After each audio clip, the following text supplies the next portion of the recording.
Bienvenidos a Diario Emocional, un podcast donde hablamos de salud mental.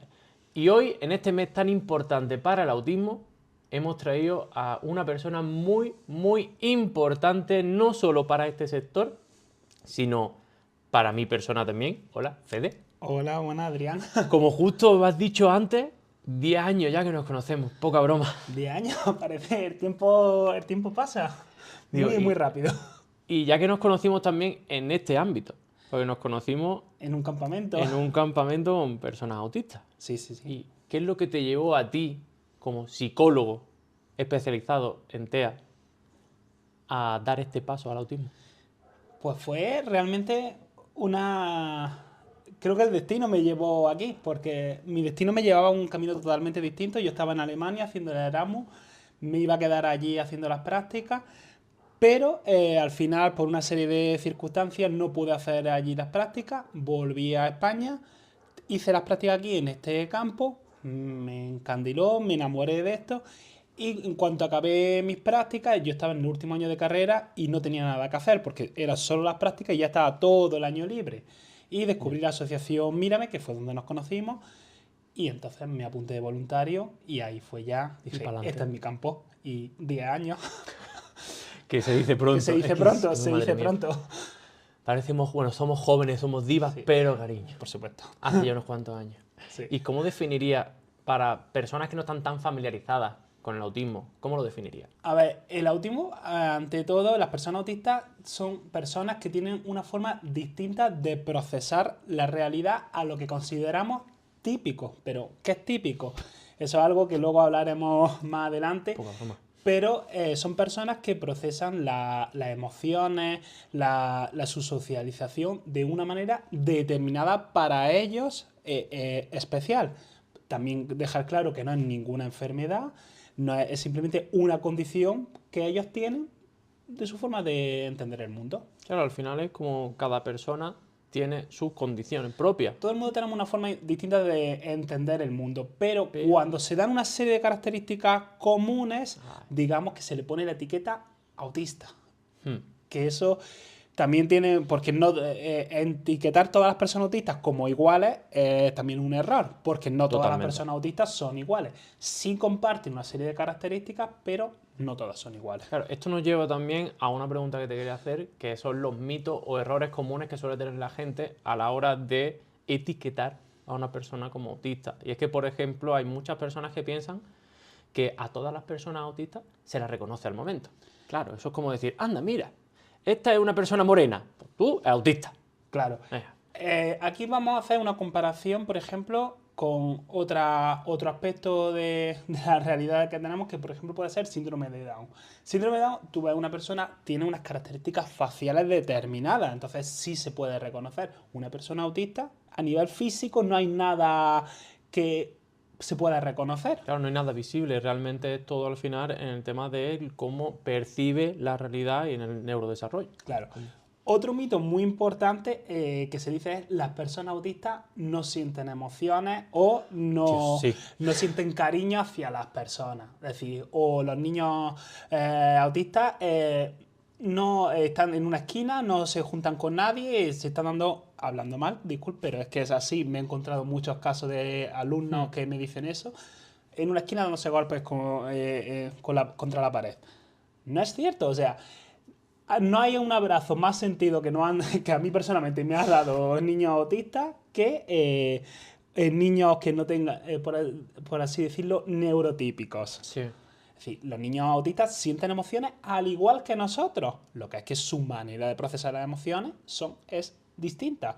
Igual no necesitan que lo presionemos de una manera determinada. La presión del abrazo necesitan o que lo abracemos más fuerte o más flojo.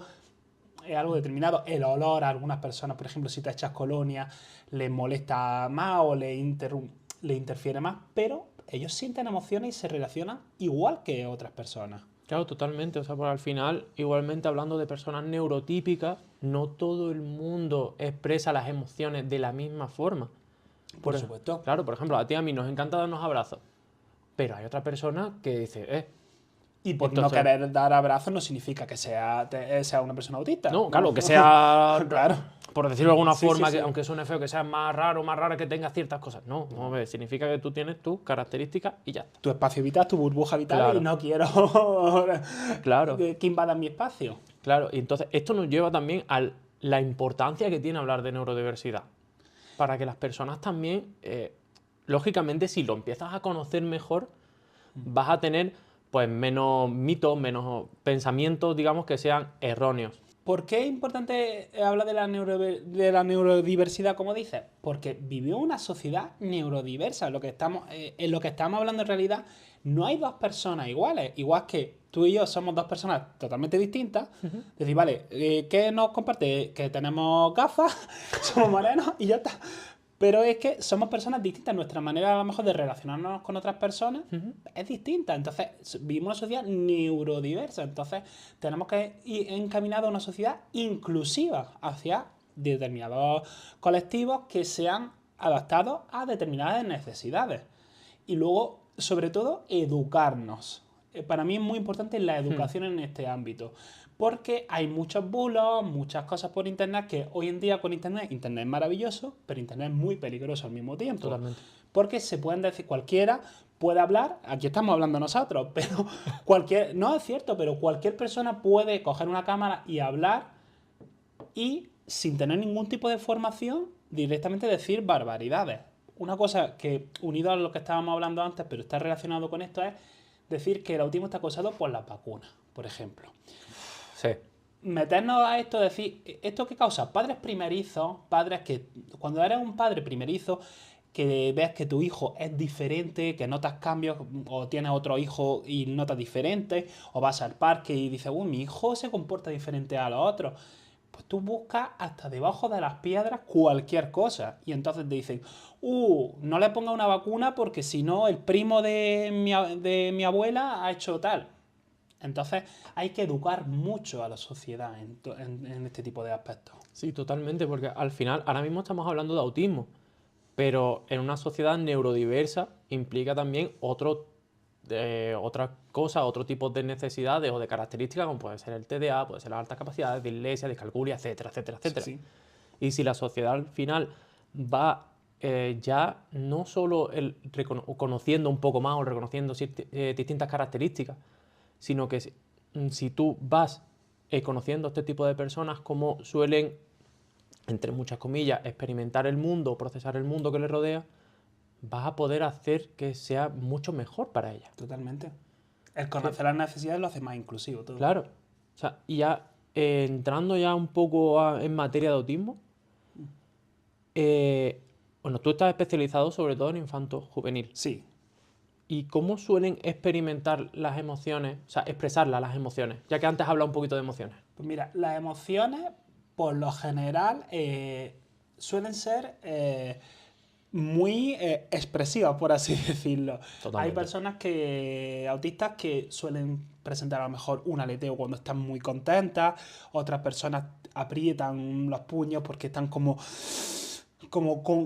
muy excitados, muy contentos, otras personas se retraen. Es decir, a nivel facial, expresivo, se nota muchísimo como que algo está pasando. Nada más que verlo, se nota muchísimo. Si ya de por sí a personas, por así decirlo, neurotípicas, se puede notar cómo están sintiendo, a ellos se les nota muchísimo más que algo está cambiando. Entonces son muy expresivos. O sea, lo de que no expresan emociones, para nada. Totalmente. La expresan muchísimo más. Entonces, los cambios que hay, cuando hay algún cambio en la rutina, pues alguno está estructurado, se nota mucho. Entonces, por eso hay que decirle que tenés cuidado con el tema de la estructuración, que por un lado hay que tener un ambiente estructurado, pero por otro lado, el mundo real no es estructurado. Hay que ir rompiendo un poco. Hay que ir rompiendo, ¿no? Yo no le puedo poner todo estructurado para dárselo todo tan fácil, porque el mundo real no es así. Y el objetivo de la terapia infantil fundamental es que sean lo más autónomos posible. Ante todo,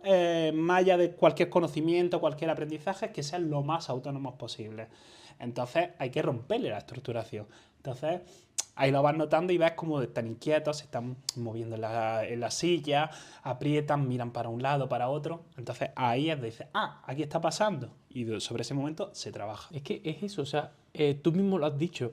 La gente dice que no expresan emociones y a mi modo de verlo es al contrario, es que las expresan Totalmente. muchísimo. Sobre todo emociones como alegría o ansiedad. O sea, porque cuando tú mismo lo dices, cuando le estás rompiendo esa rutina, tú estás notando que esa persona está muy inquieta. Y por ejemplo, una persona neurotípica, lo que puede estar por dentro puede estar echando chispas, pero por fuera está así. Sí, para hacer un témpano de hielo por fuera y demás decir. Y por dentro está muriéndose. Claro.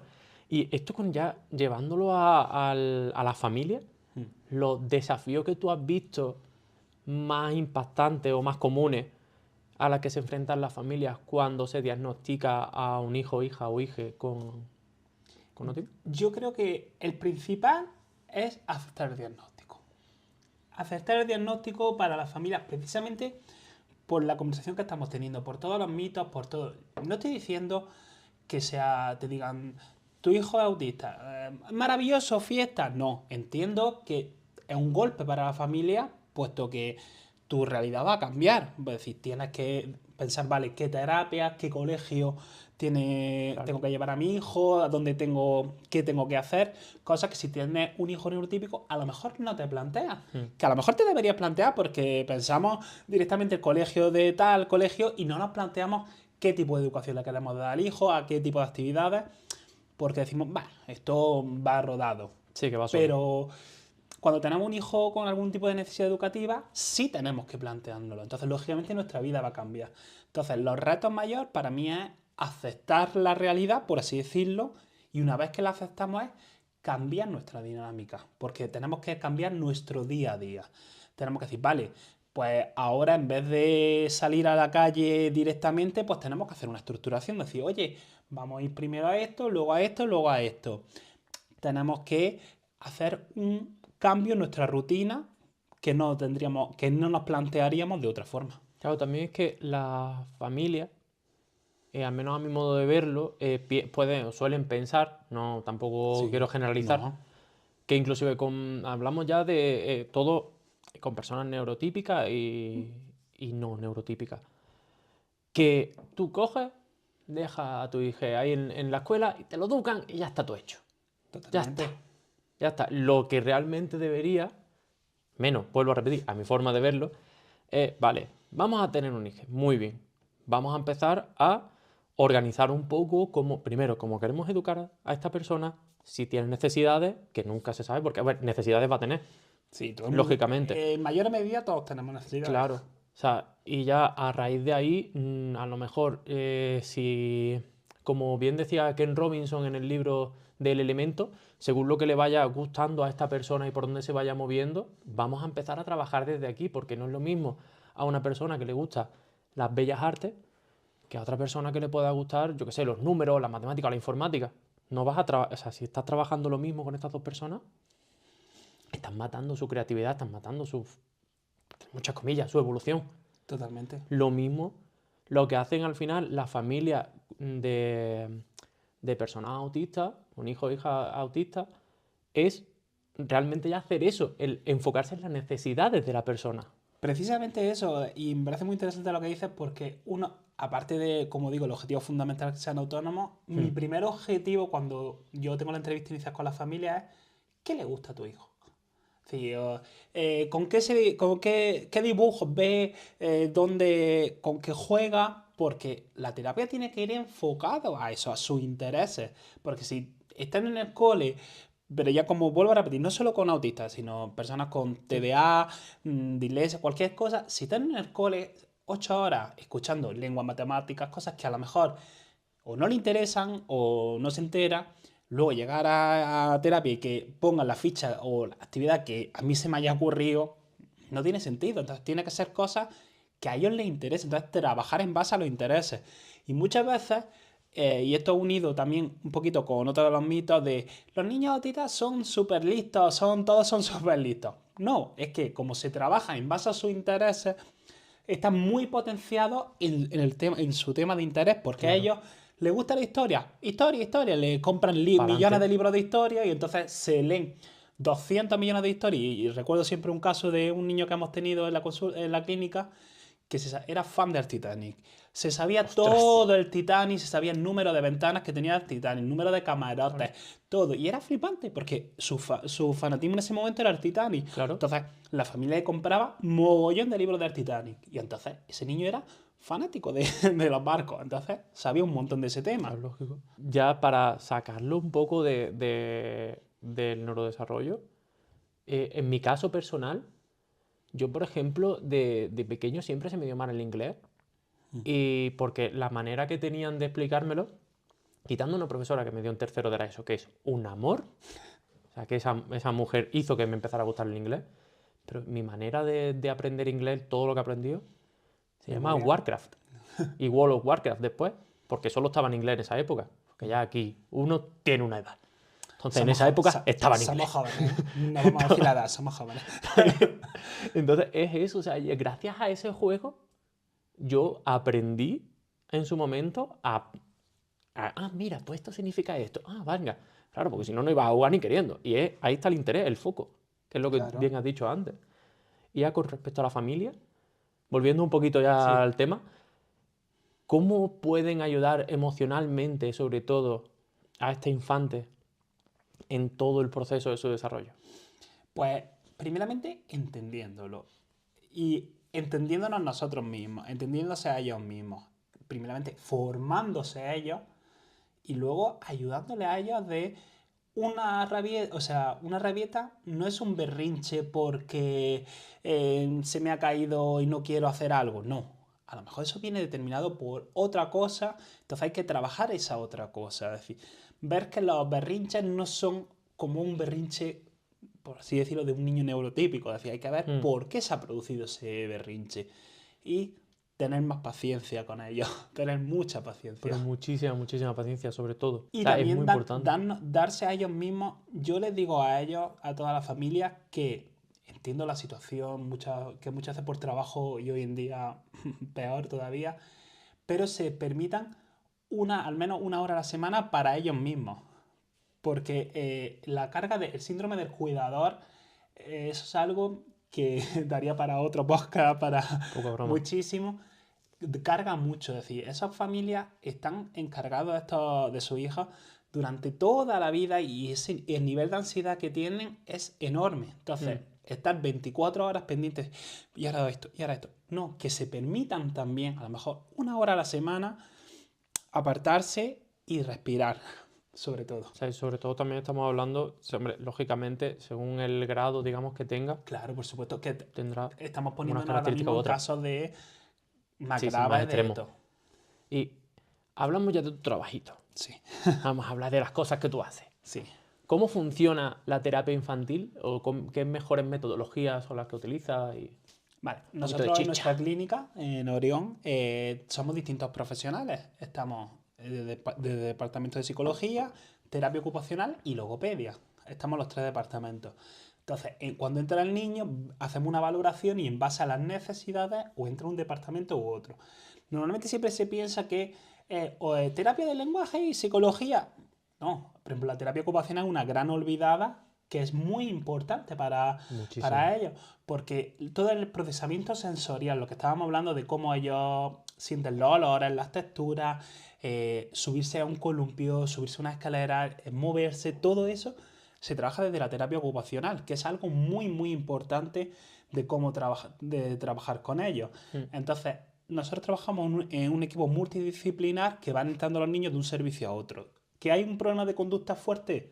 Entran conmigo. ¿Que es más a nivel sensorial de alimentación? Terapia ocupacional. Logopedia, pues se trabaja con ellos. ¿Qué terapia del lenguaje? Hay niños que necesitan pictogramas, niños que no necesitan pictogramas, que simplemente es generación con SAC, que son sistemas alternativos aumentativos de la comunicación, que estos sistemas, algunas familias, muchas no quieren tenerlos porque piensan que si se le pone un comunicador ya no van a hablar. No, este comunicador es una alternativa para aprender a hablar. Claro, es una herramienta. Es una herramienta que posteriormente va a hablar. Que a lo mejor nunca consiguen hablar por la boca, pero hablan por el comunicador, Claro. pero hay que darle herramientas. Desde psicología, desde mi ámbito, trabajamos mucho la terapia cognitivo-conductual, porque la terapia cognitivo-conductual, al ser muy estructurada, a ellos les viene súper bien, porque siempre es como la misma rutina, muy estructurado, la misma respuesta, entonces eso a ellos les da mucha tranquilidad y es muy beneficioso para ellos. Ay, me gustaría que hiciera énfasis en cómo trabaja la manera de la comunicación y Vale, sobre todo para eso, para aprender a cómo se expresan y a vale. que no sea verbalmente, o sea, hablado, me refiero. Vale, las personas autistas que no tienen comunicación verbal, cuando entran a consultas, yo normalmente le hago un dibujito, una estructuración visual de primero, vamos a hablar de qué tal el día, entonces, qué tal la semana. Entonces la familia me dan una agenda visual o una foto de lo que han hecho. Y entonces les voy señalando y por gestos o por verbalización, muchas veces la mirada te va hablando y te va Mm. diciendo, por ejemplo, quiero más, con gestos, ellos se van comunicando acerca de lo que quiere, de lo que les ha pasado. Luego estamos jugando y a un juego de, venga, vamos, ¿quieres más puzzles? Y muchas veces la comunicación bimodal, que es un poquito, los gestos no los tengo todos muy adquiridos, pero sí trabajamos mediante gestos las actividades que a ellos les van gustando y sobre todo el juego. Fichas, como he dicho antes, no me gusta nada, entonces trabajamos Mm. mucho. Juegos que les gusta, vamos haciendo cubos, 1, 2, 3, tiramos, entonces trabajamos impulsividad, atención. ¿Algún consejo que le pudieras dar? A ver, lógicamente habría que focalizar el caso, habría que ver el caso Sí, en concreto, pero familia, para más o menos cómo poder ayudar a una infanta, adolescente, persona sí.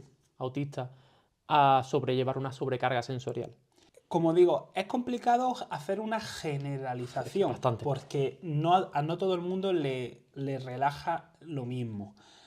Pero una cosa que funciona mucho puede ser las pelotas sensoriales, Mm. fidget. Es que también depende, lo hemos estado Sí, comentando es que antes. justo lo Sí, iba a mirar, pero... sí. Depende mucho del nivel cognitivo Mm. de la persona, porque si tiene algún nivel cognitivo que se puede autorregular cogiendo algo, es muy fácil. Si lo tienes que tú como hacer más mecánico, lo llevas a una habitación, a un sitio cómodo, un Mm. columpio, que se balancee, muchas veces eso le relaja un montón, una luz, bajas la luz, la intensidad de la Sí. luz, el tono de voz no puede ser muy elevado, el gritar, no, no. ¿Cállate? No, hay que calmar, una voz mucho más pausada, eso le relaja bastante. Las personas autistas suelen ser hipo o hipersensibles a Totalmente. muchos Por eso, estímulos. que la diferencia entre la hiposensibilidad y la hipersensibilidad, por eso lo que decía que no podemos generalizar. Claro, claro, por eso. Porque si tú eres una persona hiposensible, ¿qué quiere decir? Que necesitas más información para recibir, entender la realidad. Por ejemplo, nosotros ahora mismo estamos sentados y sabemos que estamos sentados porque notamos el cuerpo pegado a la silla. Mm. Una persona hiposensible a lo mejor necesita un colchón de peso o algo para notar que está sentado. Una persona hipersensible, a la mínima que el roce de cremallera, ya lo nota. Entonces, por eso, Claro, dependiendo de hacer una valoración, que eso se encargaría la terapeuta ocupacional, claro. valorar qué tipo de relajación necesita. Claro, es que inclusive hasta el tacto en la boca influye, que eso son una de las cosas, de las grandes olvidadas, que Sí. también la importancia, recalcar aquí la importancia de la terapeuta ocupacional. La estimulación orofacial, Sí, o totalmente. sea, es increíble. O sea, inclusive hay muchas personas que piensan que puede ser por tener un grado 1 Mm. de autismo, no puede ser hipersensible al sonido, por ejemplo, y como cascos de cancelación de ruido, que eso les viene súper bien, o como tú bien has dicho, los fidget toys. Sí. O Eso sea, relaja un montón. ¿Pero por qué? Porque nosotros tenemos una... Esto porque se produce a nivel neuronal, nosotros tenemos la estimulación a nivel cerebral, lo tenemos aquí, tenemos una ansiedad por algo o una estimulación y de repente vamos aquí, tenemos un fidget toy, entonces nuestra atención va a la mano, entonces claro, el foco de ansiedad de repente nos ¿vale? focalizamos aquí y esta ansiedad que teníamos esparramada por todos sitios, de repente se centra en un sitio. Entonces, ¿por qué sirve la fidget toy? Porque centramos la atención en un sitio. Entonces, lo mismo que la meditación. Por ejemplo, la meditación, que a todo el mundo no le funciona, pero la meditación es la plena conciencia, es decir, nos concentramos en algo, está en el aquí y ahora. Si yo estoy, nos concentramos en esto, entonces, ¡fum!, estamos aquí. Niños en el cole, por ejemplo, le funciona un montón el poner una cinta, los TheraBand del gimnasio, de algunos, como digo, no todos. Poner un TheraBand entre las dos patas de la silla. Entonces ponen los pies ahí y la necesidad de moverse, la necesidad de expresar, lo estamos haciendo con los pies arriba. Pueden estar escribiendo, pero abajo esa necesidad de movimiento y de soltar lo están soltando. Los cojines de yoga de pinchito, te los pones y también estás regulándote aquí. Es exactamente igual. Súper, súper interesante. Ya que tú trabajas mediante el juego, como bien has dicho, ¿de qué manera piensas? Lógicamente sé la respuesta, pero bueno, ¿de qué manera piensas que el juego y la creatividad puede ayudar al desarrollo de estas personas? Pues creo que realmente como con cualquier niño, es decir, trabajar mediante los intereses y la motivación es súper importante. Es decir, si tú quieres trabajar la atención y le pones una ficha de buscar palabras, pues se aburre. Pero si de repente juegas al Double de Harry Potter, que también lo tengo yo, pues entonces pues a lo mejor se motivan y está trabajando atención, está trabajando un montón. Entonces, el juego, ¿qué hace? El juego, primeramente, trabaja un montón. Habilidades sociales, respeto de turno, atención, impulsividad. Y eso hace que nosotros nos concentremos y nos motivemos. Que la motivación es la gran olvidada en la educación hoy en día. Totalmente. O sea, y realmente en los centros educativos. Porque claro, o sea, si lo mismo que tú has dicho, si tú le pones ficha a un niño que al final no está motivado, pero es que da igual que sea neurotípico, que no lo sea. O sea, yo si me pones a aprender, como tú bien has dicho, con el Dabel o con cualquier otro tipo de juego, ya ves, si aprendéis muchísimo más rápido. Lo mismo que he dicho antes, como aprendí inglés. Claro, pero es que eso, aprendes jugando y con el Warcraft, ahora de repente recuerdas palabras y dices, ¡ostras, esta palabra es del Warcraft! Claro, totalmente. Quest, la primera. O sea, claro. que si no, no sabía hacer nada. ¿Y cómo piensas que las escuelas pueden crear un ambiente más inclusivo con las personas? Podemos hablar en este caso de autistas, pero realmente... Cambiando un poco el modelo. Hay que ir poco... Que se está cambiando. En muchas escuelas se está cambiando. Qué positivo eres un poco. Sí, no, pero no. En muchas escuelas que conozco aquí de Granada se está cambiando. Y por ejemplo, muchas familias me vienen y me dicen, ¿a qué cole llevo? Entonces, yo tengo muchos coles favoritos aquí en Granada, entonces derivo a esos coles. Pero, por ejemplo, creando un rincón de relajación en clase que tenga su espacio para me pongo nervioso y me voy a ese aspecto, a ese rincón. Que también entiendan, marquen los tiempos, trabajen las necesidades, que entiendan que no todos los niños son iguales, pero que ese rincón no sirva solo para niños autistas. Es decir, un niño se pone nervioso por un examen, me voy a este rincón 5 minutos y aprendamos, que tengamos un sitio para relajarnos, que no se vea el cole como algo hostil. Es decir, hay que quitar la hostilidad de la clase. Si vemos la clase un ambiente hostil de ruido, impulsos, estímulos por todos lados, pero tengo un sitio donde me relajo y dices, pues igual me gusta estar allí. Sí, es que yo recuerdo inclusive, esto va a sonar muy mayor, en mi época, en segundo de la ESO, era mi tutora, tenía una profesora de historia, que era otro amor, que en muchas de las clases lo que nos hacía era, antes y después, hacíamos una meditación guiada. E inclusive antes de los exámenes hacíamos meditaciones guiadas. Y estamos hablando de hace ya unos cuantos años. Claro. Uy, unos cuantos. Entonces, si eso ya se estaba llevando a cabo en esa época, también es eso. O sea, pues esta mujer era pues, más metida en el ámbito, digamos, espiritual y nos ayudaba a relajarnos, sobre todo antes de los exámenes. O sea, ahora, en pleno 2025...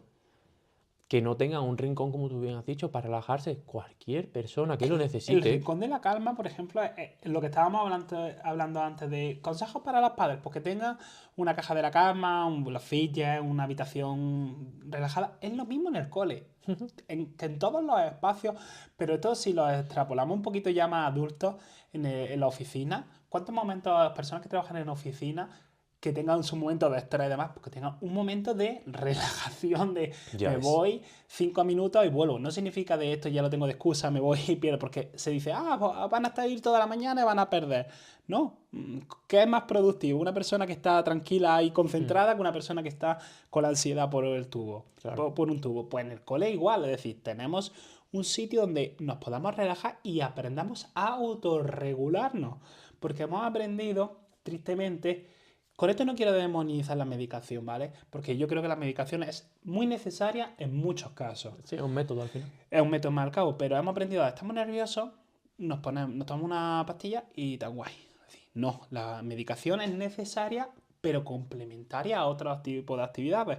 Entonces, si enseñamos a autorregularnos, que nosotros mismos seamos capaces de poder tranquilizarnos, la medicación cada vez va a ser menos necesaria. Y para ellos, igual, es decir, necesitan trabajar la autorregulación. Eso precisamente lo hablé en unos vídeos atrás, de la importancia o no importancia que se le da a la medicación. O sea, porque es que si tú al final, lo mismo que tú has dicho, yo qué sé, si yo me siento mal por las noches y lo que me tomo es un Valium, o sea, yo estoy hablando de mí. Sí. Si todas las noches me estoy tomando un Valium, a mí el Valium ese no me va a hacer nada en un tiempo. Y lo que voy a hacer es tener la misma ansiedad, pero me voy a estar metiendo la medicación. Claro, que un Valium de vez en cuando hay algún problema. No hay ningún problema, pautado por un médico, Claro, lógicamente. sí, hombre. No hay ningún problema. Pero que nos hagamos dependientes de Valium o de otros tipos de Sí, medicamentos, bueno, no es. Ese es el problema. claro. O sea, y ya como profesional ¿Mm? que trabaja con infantes y adolescentes autistas, ¿alguna estrategia que pudieras darle a profes en los centros educativos para mejorar la comunicación entre personas, digamos autistas, por decirlo, aunque podríamos decir Sí. tranquilamente neurodivergentes, y personas neurotípicas? Como yo, por ejemplo, hombre, una de las cosas sería también el informar a las personas. Es que realmente suena muy sencillo, pero realmente lo es. Es decir, es educarse. Es decir, que los profesores, muchos profesores están muy formados, ¿eh? No estoy diciendo, no estoy demonizando para nada. Pero es formarse. Formarse en este campo, conocer las necesidades, luego explicarle a los otros alumnos las necesidades de sus compañeros, para que se entiendan. Es decir, lo mismo que.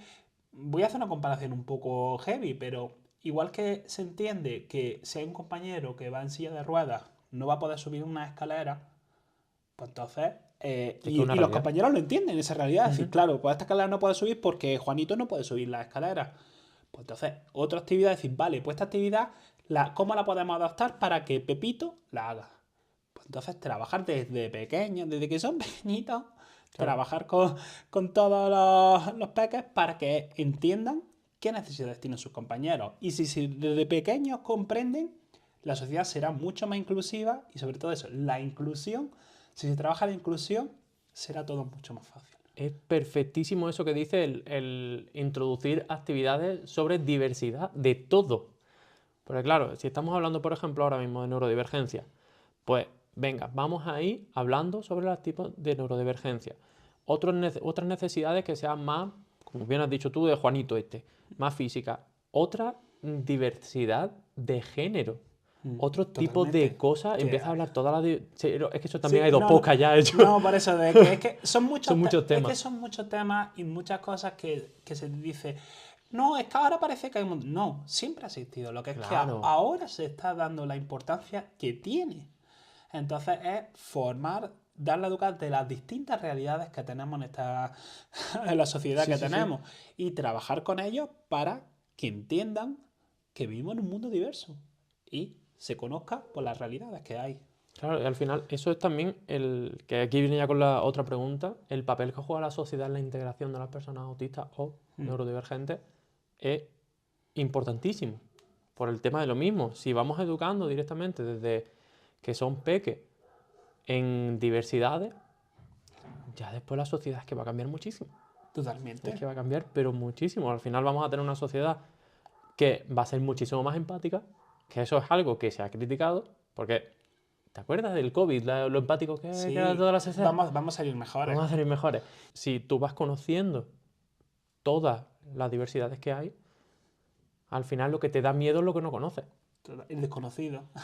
El miedo al desconocido. Y ahora, esto es una cosa que precisamente hace poco me dijeron por redes sociales que no recuerdo qué neurodivergencia era, pero bueno, me estuvieron comentando que le daba miedo decirle a su, creo que era hijo en este caso, pero bueno, su hija, que tenía esa neurodivergencia, ¿vale? Porque esa persona estaba diagnosticada, pero le daba miedo decírselo, porque pudiera tener algo negativo, una repercusión negativa. Eso es un tema... Te lo lanza. No, me la lanza y agradezco que la haya lanzado porque no se me ha ocurrido hablar, pero es un tema muy importante. Y es una batalla que tengo con muchas familias. El tema de comunicar a los hijos, a sus hijas, su necesidad educativa, es algo súper importante. O sea, igual que cuando una persona, por ejemplo, voy a hacer un símil, cuando una persona es adoptada, desde pequeño se recomienda porque se diga que es adoptado para que crezcan en esa realidad y ya está, sepan que esa es la realidad y punto. Si una persona tiene una necesidad educativa, tienen que nacer. Una persona autista, desde pequeño, vale. ¿Por qué eres autista? Punto, ya está. Porque si no lo decimos es que tenemos miedo, el no decir es que es algo malo, es algo... Entonces, si nos enteramos, las personas se enteran, ¿cuántos adultos se han enterado con 20 y tantos años de su diagnóstico? ¿Por qué? Porque no, su padre no se lo decía. Y luego le vienen recuerdos, ah, sí, yo de pequeño me llevaban a no sé cuánto. Claro. Y niños que tengan un nivel bastante alto en el decir de que un nivel 1, un nivel bueno, cuando vienen a consulta, vienen con 14 años, vienen enfadados, dicen, ¿y por qué tengo que ir yo allí? Es que yo no entiendo por qué tengo que ir. Y las familias no se lo dicen. Y es como, tú no le puedes decir nada porque si la familia no te lo permite, lógicamente tú no le puedes decir nada. Pero es como, ¿no sería más fácil explicarle al niño? Vienes porque te pasa esto. Tú entiendes la realidad de esta manera y por eso vienes aquí. Y te vamos a Punto. ayudar. Y lo entienden y ya está. Pero si te están llevando todo el rato a un sitio sin saber dónde vas y por qué, ¿qué produce? Produce rechazo a la terapia, produce rechazo al tratamiento. Y es más contraproducente el no decirlo que decirlo. Que lógicamente el decirlo a algunos le va a afectar mucho. Sí. El shock. Y al principio es... Igual que el shock que recibieron los padres. Pero si es desde pequeñito les dicen la palabra o van escuchando la palabra autismo en su cabeza y les suena y demás, pues ya está. Es decir, como de una anécdota curiosa de no venía por ningún tema, venía por un tema de conducta y demás, que hace poco a consulta y me dice, pues el otro día estaba hablando en clase y resulta que Pepito también va al psicólogo, no sé quién va al psicólogo, y era como, iban por ningún tipo de necesidad educativa, sino simplemente por conducta o por emoción y demás, iban como 5 o 6 niños de la clase al psicólogo y lo hablaban normal en el recreo, ah, pues yo esta tarde tengo terapia. Y es como, me parece tan maravilloso que eso esté pasando, que hablen abiertamente, porque los padres tienen miedo de que tengan rechazo a los niños porque les mencionen de que van a la terapia y demás. No, el miedo, como digo, es de los padres, no de los niños. Al final es lo que hemos estado hablando durante todo el podcast. O sea, durante hoy, esta charla, porque si se lo dices, lo que vas a hacer es empezar a que esta persona ya pues tenga o consiga herramientas, porque el psicólogo o la psicóloga le va a ayudar a conseguir esas herramientas para poder trabajar en su evolución y en su desarrollo. También le va a dar herramientas a las familias para que apoyen. Al final todo el mundo sale beneficiado. Y que luego entienda lo que le pase, porque son conscientes de que son diferentes. Es decir, son como volvemos a decir, a lo típico. Es decir, son conscientes a que dice, uff, yo que esto... yo soy distinto a los demás. Es decir, ¿pero por qué me pasa esto? Entonces no se comprenden. Es decir, pero cuando tienen la etiqueta, por eso la etiqueta para, realmente como digo, me gusta una frase que dice, la etiqueta es para la ropa. Sí. Pero realmente las etiquetas son necesarias, porque las etiquetas sirven para entender qué nos pasa. Es decir, vale, esto me pasa por esto, punto. Tengo esta etiqueta que no sirve como justificación, porque es otra cosa distinta. Decir, vale, como yo soy esto, ya no. Es como herramienta de trabajo. Claro.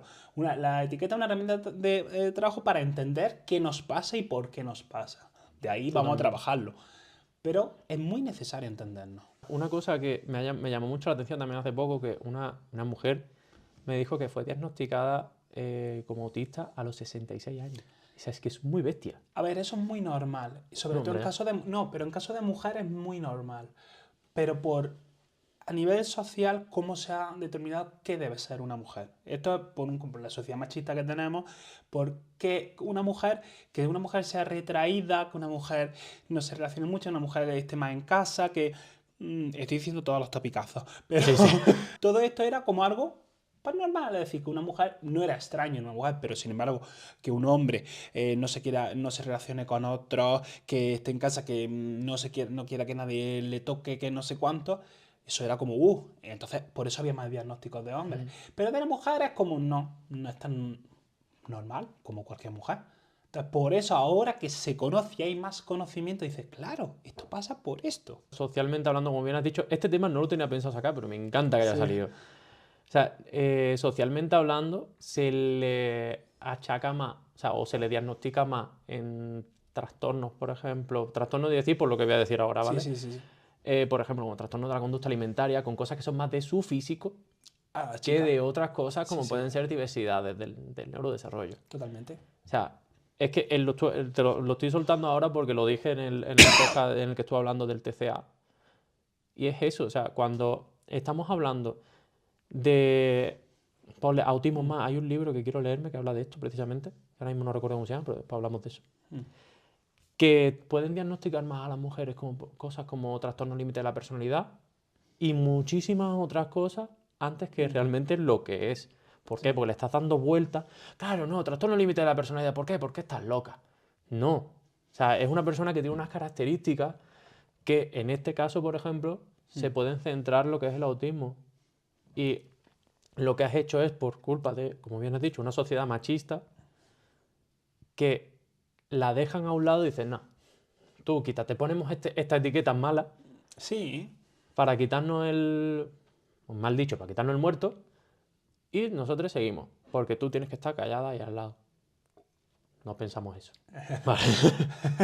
Que está feo, está feo. no. Y ya para terminar un poco, ¿hay algo en lo que te gustaría hacer énfasis o lo que te gustaría hablar que no se ha tratado o que se haya tratado poco? No, realmente creo que hemos abordado los puntos fundamentales, pero yo diría recalcar en la educación, es decir, formarse. Que la Muchísimo. gente se forme, que lea. Hay muchos libros. Ahora que estaba hablando de libros, por ejemplo, yo recomiendo mucho un libro para familia y demás. Se llama La ansiedad en el autismo. No recuerdo ahora mismo el autor, pero es maravilloso. Luego lo ponéis por Se ahí. pone por ahí, no pasa nada. Hay muchos libros de profesionales que entienden de estos temas y que funcionan muy bien y que las personas que trabajan con ellos, profesores, educadores, todos, que lean mucho y que entiendan la neurodiversidad. Pero muchísimo. Y es muy, muy buen consejo, la verdad. Pues Fede, muchísimas gracias por Nada, venir. un placer. Yo ya te lo dije fuera de cámara, me hacía mucha ilusión. A mí también, yo ¿Sabes qué? como te comenté, un poquito de nervios, pero siempre Eso sí, ¿cómo te has sentido? ¿Ya tranquilo? bien, ya más tranquilo, más tranquilo. Después del principio. Ha ido como la curva bajando.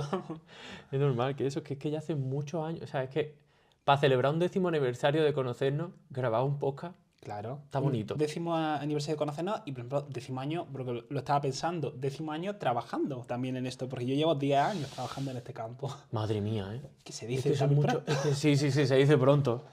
Pues eso, pues nuevamente, muchísimas gracias. Un placer para lo que necesitáis, aquí estoy. Y a ustedes, nos vemos en el siguiente. Da.